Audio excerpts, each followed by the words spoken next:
Hello my students, my name is Ankit Pratap. स्वागत है मेरे यूट्यूब चैनल में। आज जो हमारा टॉपिक है वो है कंपाउंड सिलेंडर या उसको बोलते हैं श्रृंक सिलेंडर। अब इससे क्या मतलब है, कंपाउंड सिलेंडर कैसे बनना है, कैसे इसके अंदर फ्लूइड एंटर करेगा, आइए समझते हैं इस चीज़ को। पहले हम बात करते हैं कंपाउंड सिलेंडर जो हमारा टॉपिक है। तो कंपाउंड सिलेंडर का मतलब क्या है? कंपाउंड सिलेंडर का मतलब सिर्फ इतना है कि हमें क्या करना है, दो सिलेंडर को मर्ज कराना है एक दूसरे पर। मर्ज मतलब जैसे मान लीजिए एक आपका सिलेंडर ये हो गया,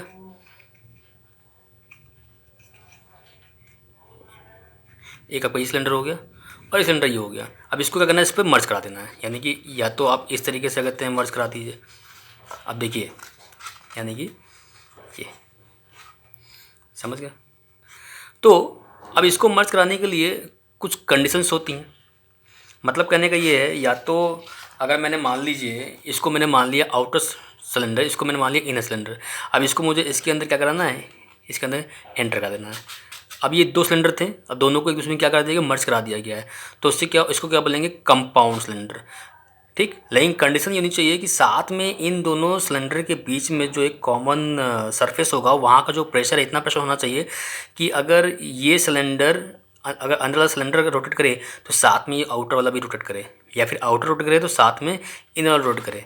मतलब इतना यहाँ पर फ्रिक्शन क्रिएट होना चाहिए, इतना यहाँ पर दोनों कॉमन सरफेस पर जहाँ पर ये कनेक्ट किया गया है, यहाँ पर इस जगह पर, यहाँ पर इतना ज़्यादा कहते हैं प्रेशर डेवलप होना चाहिए ताकि ये कंपाउंड सिलेंडर की तरह बिहेव करें, यानी एक ही सिलेंडर बन जाए, दो सिलेंडर एक ही सिलेंडर बन जाए।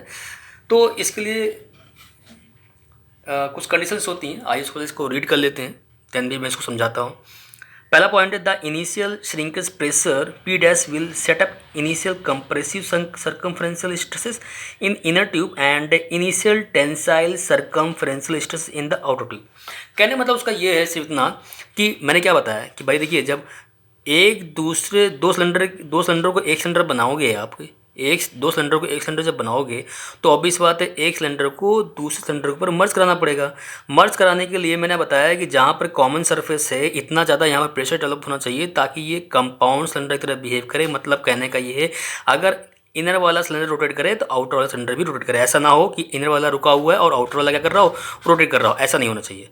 अगर ऐसा होगा तो ये कंपाउंड सिलेंडर की क्या कहते हैं प्रॉपर्टी को, या कंपाउंड सिलेंडर नहीं बन पाएगा ये। ओके, अब इससे कहने मतलब ये है कि इनिशियल जो श्रिंकेज प्रेशर है, अब श्रिंकेज का मतलब क्या है, एक्चुअल में क्या होगा कि जब इसको एक सिलेंडर बनाया जा रहा होगा तो जो ये आपका इनर सिलेंडर है, इसकी दो रेडियस होंगी या दो डायमीटर होंगे, एक इनर डायमीटर होगा, एक आउटर डायमीटर होगा। और जो आपका ये आउटर सिलेंडर है, इसके दो रेडियस होंगे, एक इसका इनर डायमीटर होगा और इसका आउटर डायमीटर होगा। तो एक बात बहुत अच्छी समझ लीजिए, जो मैं कहने जा रहा हूँ बहुत ही इंपॉर्टेंट पॉइंट है। इनर सिलेंडर का आउटर रेडियस या डायमीटर, इनर सिलेंडर का आउटर डायमीटर या फिर रेडियस ज़्यादा होना चाहिए आउटर सिलेंडर के इनर रेडियस या फिर डायमीटर से। मेरी बात समझ में आई? इनर सिलेंडर का आउटर रेडियस या फिर डायमीटर ज़्यादा होना चाहिए आउटर सिलेंडर के इनर रेडियस या फिर डायमीटर से। भाई देखिए, समझिएगा बात को। अगर ये जो आपका इनर वाला सिलेंडर है, अगर इसके इस सिलेंडर के जो आउटर सिलेंडर है, इसके इनर रेडियस से अगर ज़्यादा नहीं होगा तो ये बड़ा आसानी से चला जाएगा अंदर, और अगर वो ये से घूमता रहेगा। अब ऐसा हो जाएगा तो फ़ायदा क्या है, इतना ज़्यादा प्रेशर होगा नहीं यहाँ पर। ओके, तो अब ये तभी संभव हो पाएगा, यानी श्रिंकेज का मतलब क्या है कि जब इसको ज्वाइन नहीं किया गया था तो उस समय क्या था कि इनर ट्यूब का जो रेडियस था, वो इनर ट्यूब का जो आउटर रेडियस था वो ज़्यादा था आउटर ट्यूब के इनर रेडियस से। लेकिन जब इसको कंपाउंड जब मर्ज कर दोगे तो होगा क्या, एक कॉमन रेडियस पर जाकर रुक जाएगा। कॉमन का मतलब ये कि ऊपर वाले आउटर सिलेंडर का जो इनर रेडियस है वो थोड़ा सा बढ़ जाएगा, और इनर सिलेंडर का जो आउटर रेडियस है वो थोड़ा सा कम हो जाएगा। क्योंकि होगा क्या, जब इसका रेडियस और इसका जो आउटर रेडियस है, इसका आउटर रेडियस ज़्यादा होगा इसके इनर रेडियस से, जिसको इसके अंदर मर्ज कराओगे, ठीक है, जब मर्ज हो जाएगा ये तो क्या होगा, ये नीचे वाला क्या करेगा, ऊपर वाले को धक्का देगा, तो ऊपर वाला क्या होता है थोड़ा सा फैल जाएगा, इसका रेडियस क्या होता है बढ़ जाएगा, और ऊपर वाला जो ट्यूब है या ऊपर वाला जो सिलेंडर है वो नीचे सिलेंडर को क्या दबा दे, कंप्रेस कर देगा, तो ये नीचे वाला क्या हो जाएगा थोड़ा सा कंप्रेस हो जाएगा।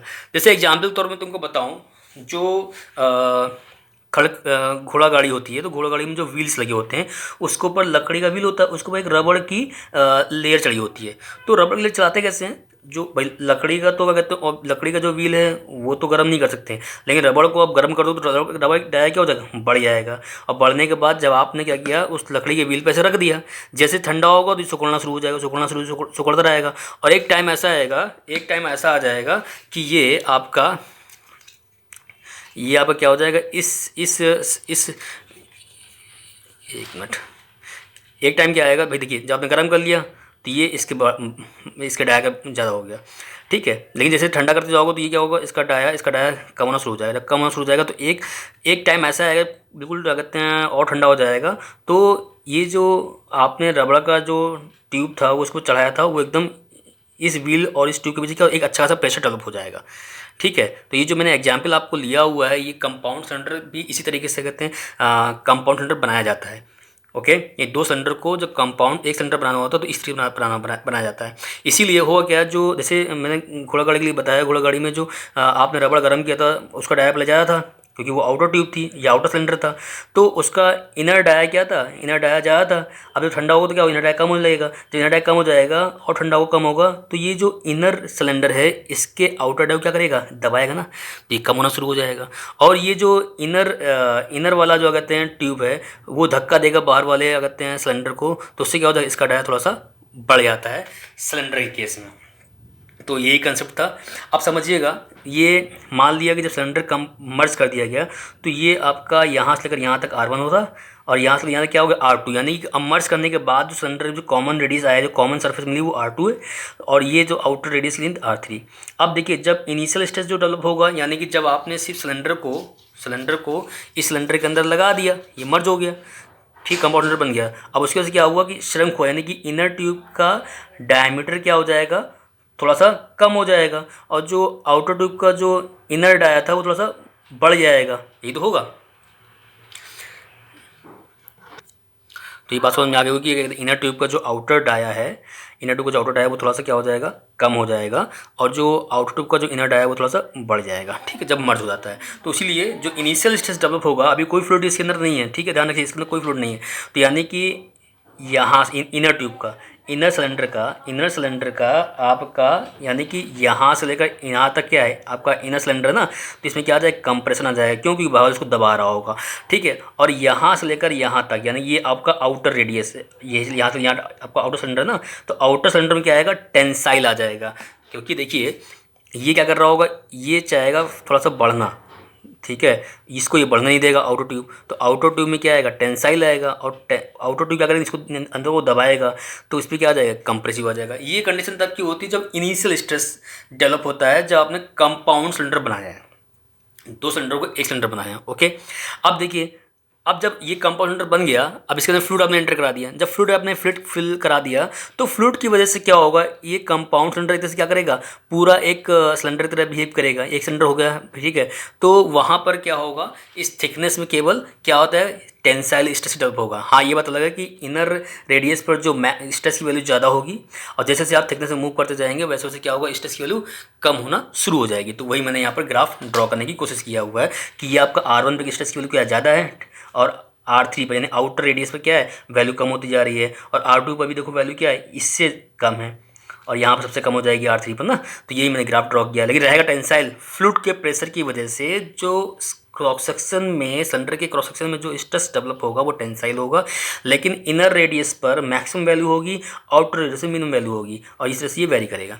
अब कहने का मतलब ये है, वही यहाँ पर लिखा हुआ, on the admittance of the fluid the internal pressure will be jointly registered by the internal and external tube due to fluid pressure tensile circumferential stresses will be set in the inner and outer tube. कहने मतलब ये है कि जब inner tube और outer tube को, या inner cylinder को आउटर सिलेंडर को जब मर्ज कर दिया गया है, जिसकी वजह से उनका जो रेडियस था वो श्रंक हो गया है, श्रंक मतलब क्या हो गया, चेंज हो गया, तो कंपाउंड सिलेंडर बन जाएगा। अब कंपाउंड सिलेंडर बनने के बाद जब इसके अंदर फ्लूइड आपने फिल करा दिया, तो फ्लूइड जब आपने फिल करा दिया है तो ये एक तरह से एक सिलेंडर बन गया। अब एक सिलेंडर बन गया तो यहाँ पर क्या होगा कि चाहे वो इनर सिलेंडर हो चाहे आउटर सिलेंडर हो, वो तो रेज कर रहा होगा जो भी इसके अंदर फ्लूइड का जो प्रेशर होगा, जो भी फ्लूइड आपने फिल कराया होगा इसके अंदर, वो तो अब कंपाउंड सिलेंडर जब बन जाएगा आपका, जब कंपाउंड सिलेंडर बन जाएगा तो यहाँ पर जब फ्लूइड फिल करोगे तो ऑब्वियस बात है इस पर्टिकुलर क्रॉस सेक्शन में, चाहे वो इनर सिलेंडर हो चाहे वो आउटर सिलेंडर हो, चाहे वो इनर ट्यूब हो चाहे वो आउटर ट्यूब हो,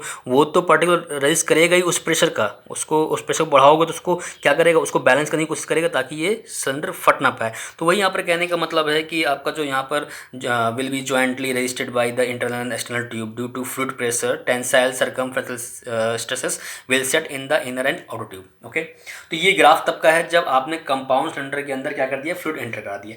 लेकिन अब अगर मैं यहाँ पर ये फाइंड आउट करूँ कि इनिशियल स्ट्रेस तब हुआ था तो दोनों को मर्ज किया गया, जब फ्लूइड एंटर करा दिया गया तो उस सिलेंडर के अंदर ये आया स्ट्रेस।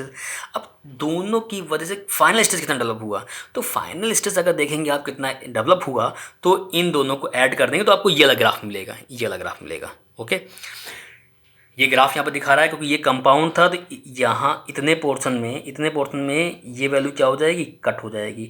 लेकिन कट होने के बाद भी देखो रहेगा ये टेंसाइली, यानी कि इनर सिलेंडर में भी टेंसाइल है फाइनल स्ट्रेस और आउटर सिलेंडर में भी क्या है, टेंसाइल स्ट्रेस है फाइनली। मतलब कहने का है ये इनर ट्यूब है और ये आपका आउटर ट्यूब है, यहाँ से लेकर यहाँ तक इनर ट्यूब, और यहाँ से लेकर यहाँ से लेकर ये रेडियस जो दिख रही है ये क्या हो जाएगा आपका आउटर ट्यूब। यहाँ से लेकर यहाँ तक आपका इनर ट्यूब बन जाएगा और यहाँ से लेकर यहाँ तक क्या बन जाएगा, ये आउटर ट्यूब बन जाएगा। ठीक है, यानी इसके ऊपर जो ट्यूब चढ़ा होगा वो आउटर ट्यूब हो गया। अब ये आ गया आपका फाइनल स्ट्रेस। अब देखते हैं इसको सॉल्व कैसे करते हैं, कैसे न्यूमेरिकल में कैसे हम लोग इसको आगे देखते हैं सॉल्व करने के तरीके। देखिए अब उसी चीज़ को मैं सॉल्व कर रहा हूँ जो यहाँ पर मैंने पीछे ग्राफ डेवलप किया था, कैसे ग्राफ बनता है। तो मैंने क्या बताया था, इनिशियल स्ट्रेस होगा यानी कि जब सिलेंडर को मर्ज कराया गया होगा तो उसको मैंने इनर ट्यूब बोल दिया है। अब इनर ट्यूब के अंदर अभी कोई फ्लूइड एंटर नहीं कराएगा तो वहाँ का जो प्रेशर होगा वो कितना मैंने मान लिया P1। अब जब फ्लूइड ही नहीं है उसके अंदर तो प्रेशर कितना हो जाएगा, 0। ठीक, अब इनर ट्यूब की दो रेडियस होगी, एक R1 और एक R2। R2 रेडियस कौन सी है, कॉमन रेडियस है, यानी कि श्रिंकेज के बाद जो रेडियस डेवलप किया है इस कंपाउंड सिलेंडर वो रेडियस है। ठीक, अब लामिज के संग यूज करेंगे तो sigma r square to b upon r square minus का ए और sigma c square to b upon r square plus a. Sigma r या रेडियल स्ट्रेस है, सिग्मा सी आपका सर्कमफ्रेंशियल स्ट्रेस है। अब मैंने आपको बताया था कि फ्लूइड के अंदर सिलेंडर के अंदर जो फ्लूइड ही नहीं है तो उसका प्रेशर क्या हो जाएगा, 0 हो जाएगा। तो सिग्मा आर R1 पर सिग्मा आर इक्वल 0 हो जाएगा, ये P1 के बराबर होगा। अब P1 की वैल्यू यहाँ पर है ही नहीं क्योंकि अगर अभी तो इनिशियल की मैं बात कर रहा हूँ ना, जब ट्यूब को सिमर्ज कराया जा रहा है। ठीक, तो उस समय जो यहाँ पर सिग्मा की वैल्यू हो जाएगी 0, कितनी रेडियस पर, R1 रेडियस पर। तो हमने 0 यहाँ पुट कर देंगे इक्वेशन में, 0 equal to b upon R1 square minus का, ये बन गई इक्वेशन फर्स्ट। ओके, अब at R equal to R2 sigma R equal to क्या हो जाएगा, P डैश। जब आपने मर्ज करा दिया था तो मर्ज कराने के बाद यहाँ पर ये जो रेडियस आपको मिल रही थी, यहाँ पर कॉमन रेडियस मिल रही थी, यहाँ पर एक प्रेशर डेवलप हो जाएगा जिसकी वजह से अगर दोनों क्या हो जाएंगे, कंपाउंड हो पाएंगे। तो यहाँ पर जो एक हाईली प्रेशर यहाँ पर डेवलप होगा कॉमन सरफेस पर, जो आपकी रेडियस R2 है, कॉमन रेडियस पर R2 पर, तो वो प्रेशर मैंने मान लिया था क्या, P डैश मान लिया है। तो अब R2 रेडियस पर सिग्मा R जो कि रेडियल स्ट्रेस की वैल्यू कितनी हो जाएगी, P डैश के बराबर हो जाएगी। अब ये P डैश इक्वल हो जाएगा b upon R2 square minus का A। अब फर्स्ट और सेकंड इक्वेशन हो गई। फर्स्ट और सेकंड इक्वेशन से हम क्या करेंगे, सॉल्व करेंगे और ए और बी यहाँ पर कांस्टेंट फाइंड आउट कर लेंगे। जब ए और बी यहाँ पर कांस्टेंट फाइंड आउट कर लेंगे तब हम सर्कमफ्रेंशियल स्ट्रेस यानी sigma c equal to b upon r square plus a का फॉर्मूला यूज करके हम सर्कमफ्रेंशियल स्ट्रेस R1 पर भी निकाल सकते हैं, सर्कमफ्रेंशियल स्ट्रेस हम R2 पर भी निकाल सकते हैं। बात समझ में आ गई। यानी जब ए बी यहाँ से सॉल्व कर लेंगे, अब सिग्मा सी निकाल लीजिएगा R1 पर और सिग्मा सी निकाल लेंगे R2 पर। अब देखते हैं आउटर ट्यूब यानी आउटर सिलेंडर की बात कर रहे हैं। अभी भी ये मर्ज है, इसके अंदर कोई भी फ्लूइड नहीं है। अब जब मर्ज होगा, जब आउटर ट्यूब लोगे तो आउटर ट्यूब का R3 और R2 हो जाएगा। यहाँ को पता है कि कॉमन रेडियस पर जो प्रेशर था वो कितना था, P डैश था। ठीक है, अब क्योंकि ये आउटर ट्यूब है तो इसके अंदर का जो यहाँ पर R2 रेडियस प्रेशर कितना है, P डैश। फिर फॉर्मूला यूज करेंगे लामीज वाला। बस यहाँ पर मैंने कांस्टेंट चेंज कर लिया है क्योंकि ट्यूब मैंने दूसरा सिलेंडर ले लिया ना, ये इनर ट्यूब थी, ये आउटर ट्यूब था, तो इसलिए मैंने क्या कर लिया है, कांस्टेंट चेंज कर लिए हैं। Sigma R equal to b dash upon r square minus का a dash, sigma c equal to b dash upon r square plus का ए डैश। ठीक है, उसको कोई फर्क नहीं पड़ेगा। अब जो आपका आउटर ट्यूब का जो बाहर का प्रेशर है उसको मैंने क्या मान दिया, P3 बोल दिया था। अब P3 यहाँ पर कितना होगा, जीरो तो होगा क्योंकि एटमॉस्फेरिक प्रेशर है, एटमॉस्फेरिक प्रेशर को हम लोग रेफरेंस लाइन मान लेते हैं, तो वो प्रेशर कौन सा जीरो हो जाएगा। अब इनर रेडियस क्या हो जाएगी R2, आउटर रेडियस क्या हो जाएगी R3। ओके, अब बात कर रहा हूँ कि R2 पर प्रेशर कितना है P डैश, तो ये जो आपका sigma R equal to b dash upon R square minus का A डैश, इसे पुट कर देंगे क्वेश्चन को हम। जब पुट करेंगे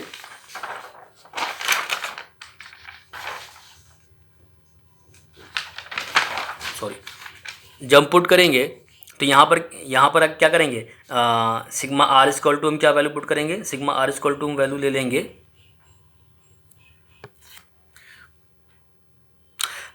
सिग्मा R, यानी कि अब हम क्या करेंगे, इसके बाद इसको सॉल्व करने के लिए हम यूज़ करेंगे इक्वेशन। तो इसको सॉल्व कैसे करेंगे, अब यहाँ पर क्या है कि sigma R equal to sigma R, मैं यहाँ पर बता दे रहा हूँ कैसे सॉल्व करना है यहाँ पर। तो सिग्मा R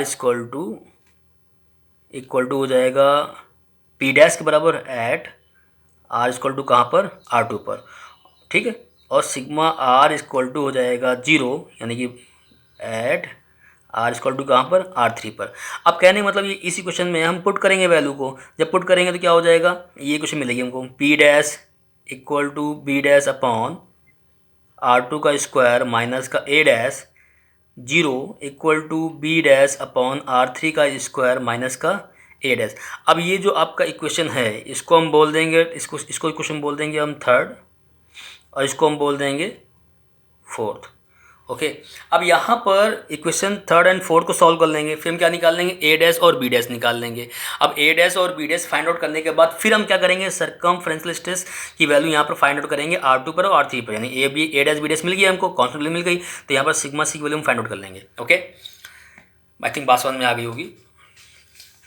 उसके बाद हम क्या, देखिए यहाँ पर मैंने जो बताने की कोशिश किया हुआ है कि कुल मिला के हमने इनर ट्यूब और आउटर ट्यूब में सरकमफ्रेंशियल स्ट्रेस फाइंड आउट कर लिया है R1 R2 R3 पर। ओके, अब इतना करने के बाद ये तो तब निकाला जब आपने बोला इनिशियल स्ट्रेस कितना डेवलप हुआ था, यानी कि जब उसको मर्ज किया गया तब कितना डेवलप किया गया था। अब मैं बात कर रहा हूँ कि वही यहाँ पर लिखा हुआ है, four constant A dash and B dash can be found out from equation first to fourth, यानी first second third and fourth को सॉल्व कर लेंगे A B और A डैश B डैश निकाल लेंगे, फिर हम सरकमफ्रेंशियल स्ट्रेस निकाल लेंगे हर एक क्या करते हैं लेयर पर, यानी R1 R2 R3 पर। अब हम क्या करें, stresses due to fluid pressure. अब यहाँ पर जब कंपाउंड सिलेंडर बन गया, अब उसके अंदर जो फ्लूइड फिल किया गया है उस फ्लूइड को फिल करने के बाद मैंने वही सिलेंडर की तरह बिहेव करेगा।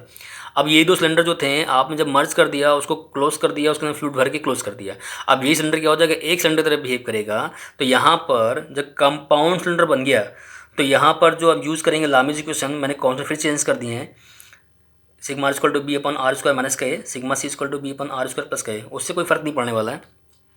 अब हम क्या करेंगे, at R equal to R1, at R equal to R1 पर अब इस फ्लूइड का जो प्रेशर होगा, यहाँ का जो दिया हुआ फ्लूइड है, यानी कि इस कंपाउंड सिलेंडर के अंदर जो भी फ्लूइड फिल किया गया है उसका जो प्रेशर होगा P1, वो आपका R1 रेडियस पे क्या हो जाएगा, सिग्मा R के बराबर हो जाएगा।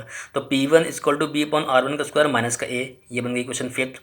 Then at R equal to R3, then at R equal to R3 पर सिग्मा R इक्वल टू क्या हो जाएगा, P3 के बराबर होगा। अब R इक्वल टू R3 पर P3 बराबर होगा, P3 का प्रेशर तो दिया नहीं है, सिलेंडर के बाहर का जो प्रेशर वो तो दिया नहीं है, कोई कंपाउंड सिलेंडर बन चुका है ये, तो यहाँ का जो सिलेंडर प्रेशर होगा वो क्या हो जाएगा, जीरो। जीरो इसलिए रहेगा बाहर का प्रेशर क्या होता है, एटमॉस्फेयर बराबर, और एटमॉस्फेयर प्रेशर क्या होता है हमारे लिए, रेफरेंस लाइन होता है, तो यहाँ का प्रेशर क्या लेंगे, जीरो ले लेंगे। अब zero equal to B upon R3 square minus का A, ये बन गई क्वेश्चन 6।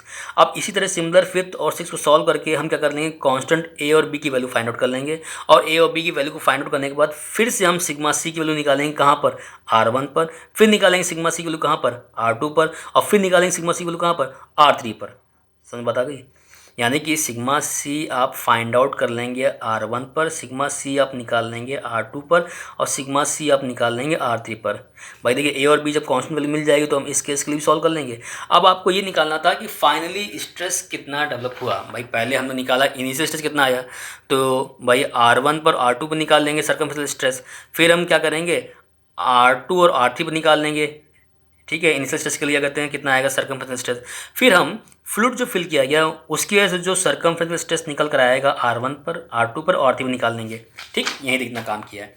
अब जो मैं बात कर रहा हूँ कि फाइनल स्ट्रेस कितना हुआ उसको सॉल्व करने के लिए initial stresses plus stresses due to fluid pressure, initial stresses plus stresses due to fluid pressure. मतलब कहने का ये है कि आपने जो यहाँ पर निकाला होगा सिग्मा आर R1 पर, ठीक, इनर ट्यूब में, और जो यहाँ पर निकाला हुआ है, सॉरी सिग्मा सी लेना है, सिग्मा सी निकाला है R1 पर। तो जब इन दोनों को ऐड कर लोगे तो जो ऐड करोगे तो आपको R1 पर सिग्मा सी मिल जाएगा, फाइनल मिल जाएगा। ओके, फिर सिमिलर यहाँ पर आप निकालिएगा सिग्मा सी R2 के लिए, R2 के लिए, किसके लिए, इनर ट्यूब की बात कर रहा हूँ। फिर यहाँ पर निकालिएगा सिग्मा सी, निकालिएगा कहाँ पर, R2 पर। और जब फाइनली चेक करना हो तो इनको दोनों को ऐड कर दीजिएगा तो आपको क्या मिल जाएगा, फाइनल स्ट्रेस मिल जाएगा कहाँ पर, R2 पर, ठीक। फिर सिमिलर सिग्मा सी आप निकालिएगा R3 पर आउटर ट्यूब में। फिर सिग्मा सी आप निकालिएगा R3 पर कब, जब फ्लूइड के जो आपका सिलेंडर के अंदर फ्लूइड है उसकी वजह से जो आप निकालेंगे R3 पर सर्कमफेरेंशियल स्ट्रेस के लिए, दोनों को ऐड कर दीजिएगा तो आपको यहाँ पर मिल जाएगा सर्कमफेरेंशियल स्ट्रेस की वैल्यू R3 पर। अब ये कहने का मतलब यहाँ पर ये है कि जब आप सर्कमफेरेंशियल स्ट्रेस की वैल्यू फाइंड आउट कर रहे होंगे तो जैसे मैंने आपको बताया कि यहाँ पर आपने इनर ट्यूब के लिए आपने सिग्मा सी निकालना है R1 पर, फिर सिग्मा सी निकालना है कहाँ पर, R2 पर, ठीक। इस फॉर्मूले का यूज़ कर ए भी निकाल चुके होंगे। अब सिमिलर यहाँ पर आपने निकाल लिया है सिग्मा सी की वैल्यू, यहाँ पर निकालनी पड़ेगी आपको कहाँ पर, R1 पर, और कहाँ पर, R2 पर। फिर जब आपको फाइनल स्ट्रेस निकालना होगा तो यानी कहने का मतलब यहाँ पर ये है कि अगर मैं फाइनल स्ट्रेस निकालूँ, फाइनल स्ट्रेस कहाँ पर निकाल रहा हूँ मैं, R1 पर निकाल रहा हूँ। मतलब कहने का ये है कि मैं सिग्मा सी की वैल्यू R1 पे निकालना चाहता हूँ तो R1 पे निकालने के लिए मुझे क्या करना होगा, सिग्मा सी जो R1 पे निकाला गया है प्लस सिग्मा सी फिर जो R1 पे निकाला गया है, दोनों क्या कर दूंगा, मैं ऐड कर दूंगा। लेकिन ये जो सर्कमफेरेंशियल स्ट्रेस रखोगे ये होगा तुम्हारा इनिशियल वाला, और ये रखोगे ये तुम्हारा होगा ड्यू टू फ्लूइड प्रेशर। दोनों को ऐड कर देना, आपको फाइनल स्ट्रेस मिल जाएगा कहाँ पर, R1 पर। सेम केस आपको यही करना होगा R2 पर, ये निकालना होगा R3 पर, तो अपने आप तुमको ये वैल्यूज मिल जाएंगी, ठीक है। फिर ग्राफ ड्रॉ कर लेंगे, मतलब वैल्यू निकालोगे अपने आप फाइनल स्ट्रेस मिल जाएगा तुमको R1 पर, R2 पर और R3 पर। तो उसके अकॉर्डिंग आप यहाँ पर ग्राफ ड्रॉ कर लेंगे। तो आई थिंक यहाँ पर चीज़ें मैंने समझाने की कोशिश की है। बस यहाँ पर ये था कि क्या कहते हैं कि कंपाउंड सेंटर का मतलब क्या होता है, तो उसके न्यूमेरिकल सॉल्व कैसे करेंगे, जो मैंने कंसेप्ट यहाँ बता दिया है बिल्कुल उसी तरह सॉल्व करना होगा। अगर फिर भी कोई प्रॉब्लम लगती है आपको तो आप कमेंट बॉक्स में लिखिएगा, मैं उसको जरूर सॉल्व करने की कोशिश करूँगा और सॉल्व भी मैं करूँगा। अगर ये कंसेप्ट नहीं समझ में आ रहा है या कोई प्रॉब्लम आ रही है तो मुझे ज़रूर बताइए आप लोग। वीडियो देखने के लिए बहुत बहुत धन्यवाद। Thank you for watching my video. Okay.